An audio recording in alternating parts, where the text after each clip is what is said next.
సాయి మణికంఠ. నేను బిక్నూరు యువకుని.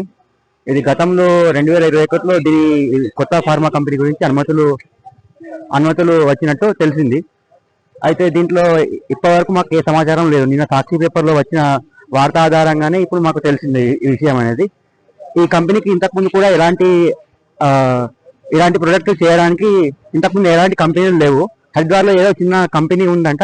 ఇది భారీ రసాయనాలకు సంబంధించిన కంపెనీ. ఎలాంటిది ఇప్పటి వరకు మనం ఎక్కడ కానీ వాళ్ళు చేయలేదని తెలిసింది. అందువలన అనుభవం లేని కంపెనీలు వస్తే ప్రజలకు, యువతకి ఇబ్బంది కలుగుతుంది. రేపు రాబోయే భవిష్యత్తులో పిల్లలకు కూడా ఇబ్బంది కలుగుతుందని అందుకే